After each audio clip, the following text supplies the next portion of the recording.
Boker Tov, good morning. Nice to have us have the chance to welcome each other this morning as a new day begins. Another beautiful day. And it's good to have the chance to start it out with a little bit of perspective together.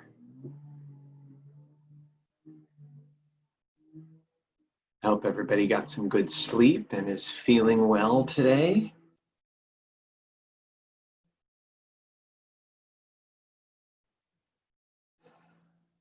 Boker Tov, welcome to all to this opportunity provided by Temple Sinai Congregation of Toronto for us each morning to wish one another Boker Tov, a good and a wonderful morning, and for us to take this time together each day to connect, to reflect, and to remember. Today, it being Thursday morning, it is an opportunity for us after we have the opportunity to pray together a bit, also to reflect on our parasha, on our Torah portion for this week, and to allow it to speak to us not just from its own words, but the way it fits into the context of this time of the Jewish year.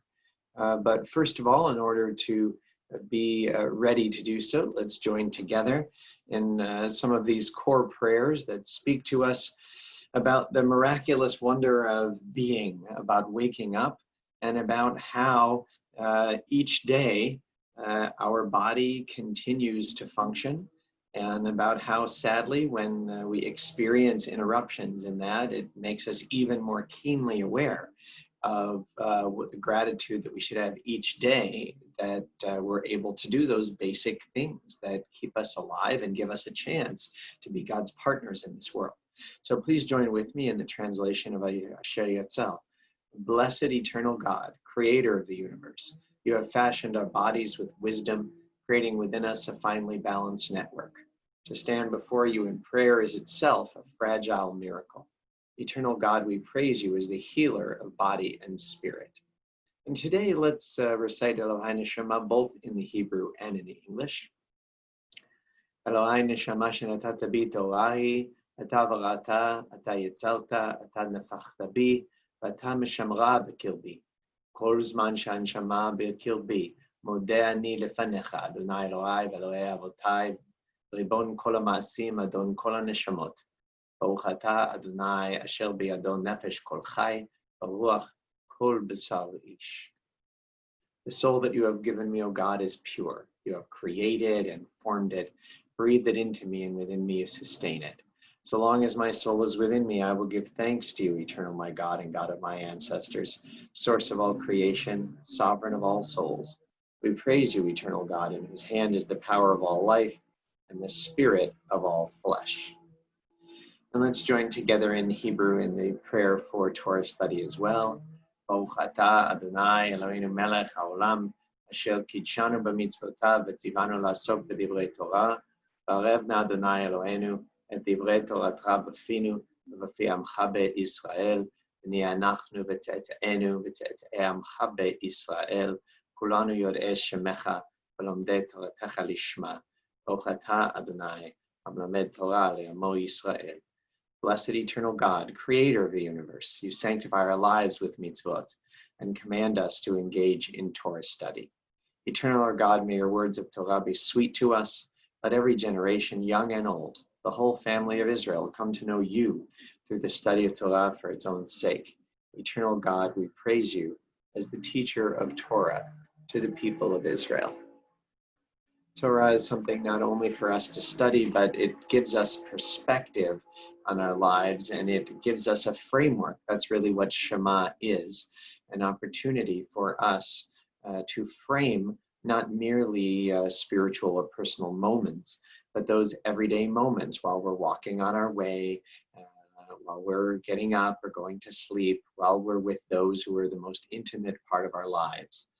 To say, wow, I need this moment to be characterized by love and by shinantam, by sharing things, not just once, but regularly over and over, so that we can make our connections with one another and to the divine, so that we can bind those as an ot, as a sign for the kind of lives that we live and hope to live. Let's join together in Shema. Shema Yisrael, Adonai Eloheinu, Adonai Echad, Baruch Shem Kevod Malchuto Leolam Va'ed. Ve'ahavta et Adonai Elohecha bechol levavecha ubechol nafshecha ubechol meodecha. Ve'ayu advarim ha'ele asher anochi metzavcha hayom al levavecha. V'shinantam levanecha v'dibarta bam. V'shivtecha bevetecha uvelechtecha v'derech uveshochbecha uvkumecha. Ukshaptam le'od al yadecha, v'ayu letotafot ben enecha, uchtavtam al mezuzot betecha, uvish'arecha. Vayomer Adonai el Moshe lemor, daber lebnei Yisrael ve'amarta alehem, v'asu lahem tzitzit al kanfei bigdeim ledorotam, v'natnu al tzitzit hakanaf betir techelet, v'aya lechem letzitzit, uritem oto, וזכרתם את כל מצוות אדוני ועשיתם אותם. ולא תטורו אחרי לבבכם ואחרי עיניכם, אשר אתם זונים אחריהם. למען תזכרו ועשיתם את כל מצוותיי, והייתם קדושים לאלוהיכם. אני אדוני אלוהיכם, אשר הוצאתי אתכם מארץ מצרים, להיות לכם לאלוהים. אני אדוני אלוהיכם, אדוני אלוהיכם, אמת. Well, hopefully, as is the way of that final paragraph, hopefully each day we can remember the exodus from Egypt. We can remember that, in fact, our freedom and the responsibility that comes with it is a profound gift. And that, as with the tzitzit that's around us, we can see that responsibility around us every day. And know that it's there for us to have an opportunity to make a difference in this world. This is a time of year. People often ask me, as we read the story of Pesach, for example, usually in the middle of winter and not near the holiday of Pesach, a lot of times our yearly reading schedule of Torah and the events of the year, they don't come together. And yet this particular time of year, it's much the opposite. This Shabbat is known as Shabbat Chazon, from the first significant word of the Haftarah, of the prophetic reading that is ours for this Shabbat. And it is the Shabbat before Tisha B'Av, before the 9th of Av, before this day of national mourning and reckoning and perspective. A day where we look back not only at tragedies that have befallen our people throughout the ages, but we look with hopefully honesty and perspective at the challenges in our world and what we can do to address them and to meet them. And it's interesting how on this particular Shabbat, the Haftarah is special, and it speaks in terms of recognizing what is lacking in our world, so that it might motivate us to create the kind of a world that God allows for and that we need to be partners in offering. But there are key words that speak so much at this time of year. This Haftarah speaks in that language, and on the day of Tisha B'Av, it is traditional to recite the book of Lamentations. Now, Lamentations, a biblical book of unknown authorship, although credited historically to the prophet Jeremiah because of some words within it. This book has a word that is its theme, and in Hebrew, its name. Again, Hebrew names for documents come from the first significant word in that document. And so the name of the book of Lamentations is not Lamentations, but is Echa, is a word that says how. It's a word that expresses a sad sense of wonder. And it's a word that shows up at the time of the destruction, which the book of Lamentations certainly seems to be a response to destruction in Jewish life. It shows up in the Haftarah for this week from the first chapter of the book of Isaiah. It is a time where we say, Echa, how is it possible that we're headed towards something sad and difficult, and we aren't at least alive to the reality of what's happening in our world? And at the same time, This week, we always read the Parsha of Devarim, the first Parsha in the book of Deuteronomy, on the week that we read Haftarah Chazon and the Shabbat before Tisha B'Av. And we find, as we said on Monday, it is Moses' speech to the people. And after some introductory words, he says what I have for you on the screen. He acknowledges the massive burden that was leading the people by himself. And he says the following, beginning here on your screen with verse 9. Thereupon I said to you, I cannot bear the burden of you myself. The eternal your God has multiplied you until you are today as numerous as the stars in the sky.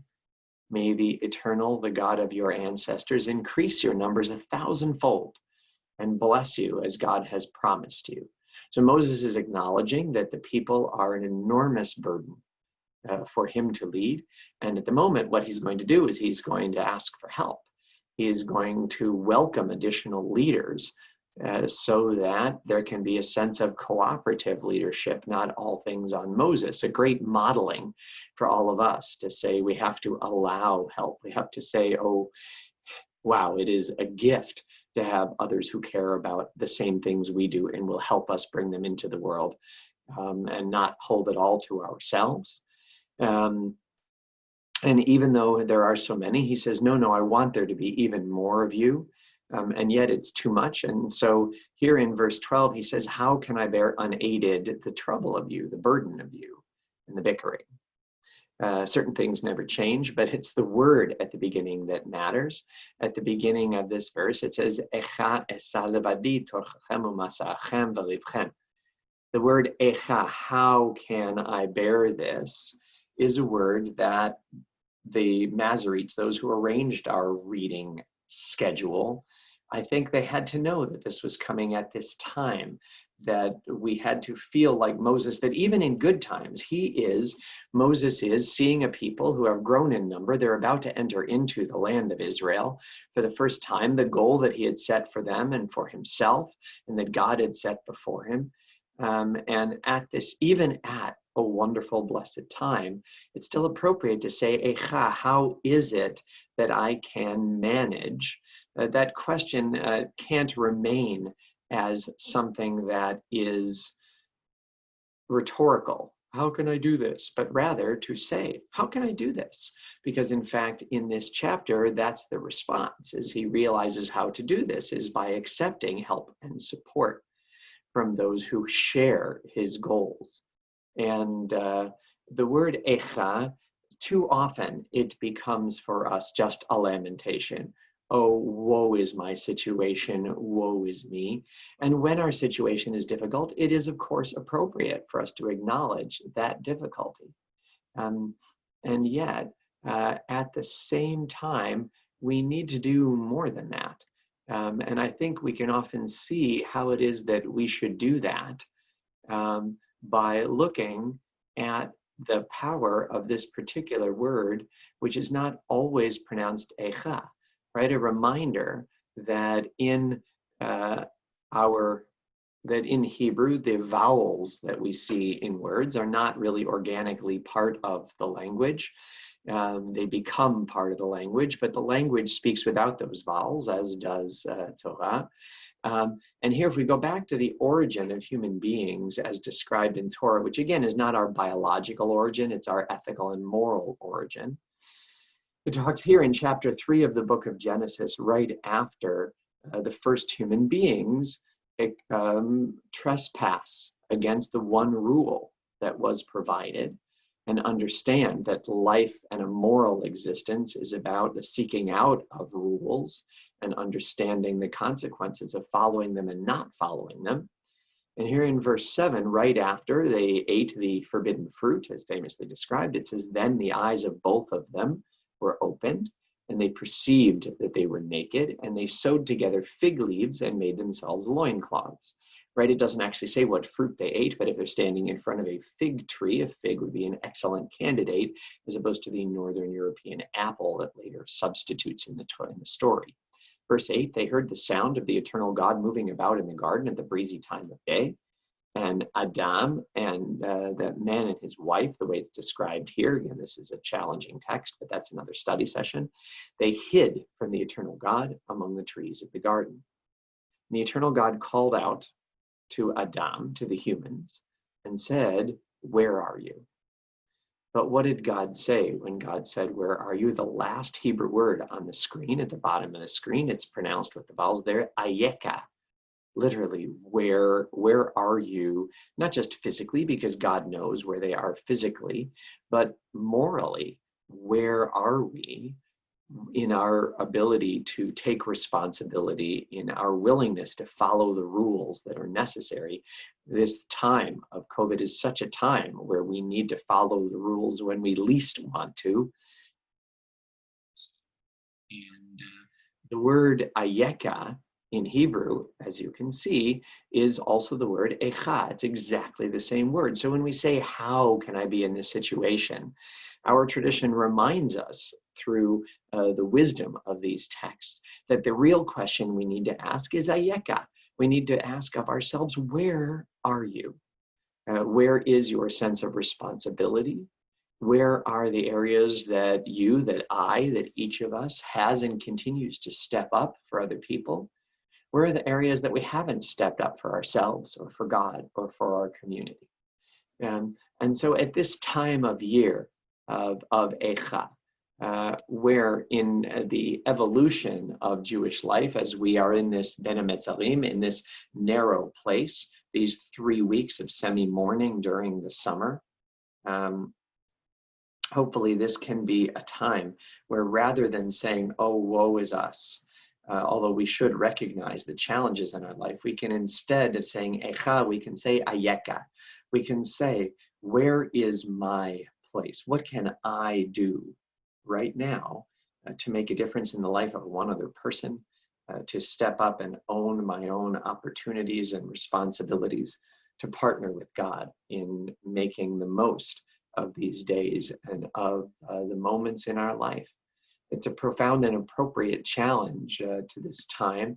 And again, we do need now, as we continue to reflect, to acknowledge those who do that part, who step up for us physically every day, those frontline workers and frontline people who care with us and for us at each moment, and especially those who are ill and those who are experiencing loss, who desperately need emotional support and strength at this time. All of them are with us in our prayers as we turn to these words of refuah. מי שברך אבותינו אברהם יצחק ויעקב ואמותינו שרה רבקה לאה ורחל לא ירפא את כל מכותינו. יהי רצון מלפניך אדוני אלוהינו לחרימם ולרפאותם. ישלח לנו מהרה רפואה שלמה ועטרת שלום ונאמר אמן. May the one who blessed our ancestors bless and heal all who suffer. May it be the divine will to provide healing and strength. Reveal to us the holiness of life, the wholeness of shalom, and together we say, Amen. And so now that we have had this opportunity for us to connect and to reflect, we're aware very much that this is also a time for us to remember. And so we recall the loved ones whom death has recently taken from us, those who died at this season in years past, and those whom we have taken into our hearts with our own. During the period of 30 days, the period of Shloshim, we extend our condolences to the families of David Garber, Zena Werb, Robert Filler, Alan Fridson, Rose Rich, Benji Fruitman, Judy Gabai. And it is our sad duty to announce the death of Rabbi Mark Shapiro, who grew up at Temple Sinai, son of Bernie and Pearl Shapiro, Aleim Ashalom. Funeral arrangements here in Toronto are still being made by his family. Condolences to his wife, Marcia, and to the whole family. It is also our sad duty to announce the death of Helene Frankie Springer, daughter of our member Ellie Springer and sister of Jonathan. The funeral service will take place today at 1 p.m. at the Temple Sinai section of Pardes Shalom Cemetery.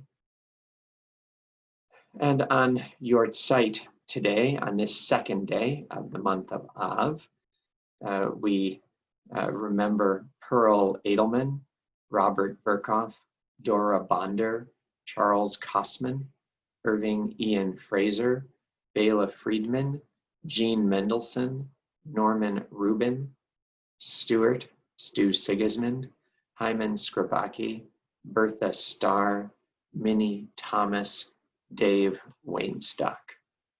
Zichronam Levracha. May their memories be a blessing to us. Our griefs and our sympathies are mingled as we turn together to words sanctified by memory, words glorified by hope in the Kaddish Yatom. Yitgadal v'yitkadash Shemeh Rabba, be'alma divrach ilute v'yamlich malchute, v'chayechon v'yomechon, v'chaye dechol beit Yisrael, b'agala v'izman kariv v'imru, Amen. Yehe Shmei Rabba mevarach le'alam u'lalmei almaya. Yitbarach v'yishtabach v'yitpa'ar v'yitromam v'yitnaseh v'yithadar v'yitpaleh v'yithalal shemed kudsha b'richu. Le'ela min kol birchata v'shirata tushpachata v'nechemata v'amiran be'alma v'imru. Amen.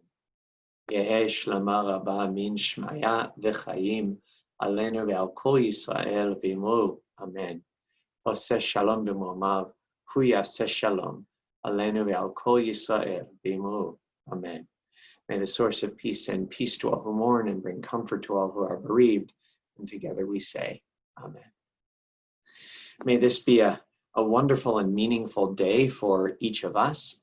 And may we hear echoes of these ancient questions and find our answers to understand in a moral and personal sense where we are at this moment. Boker Tov, looking forward to seeing you tomorrow. Have a great day.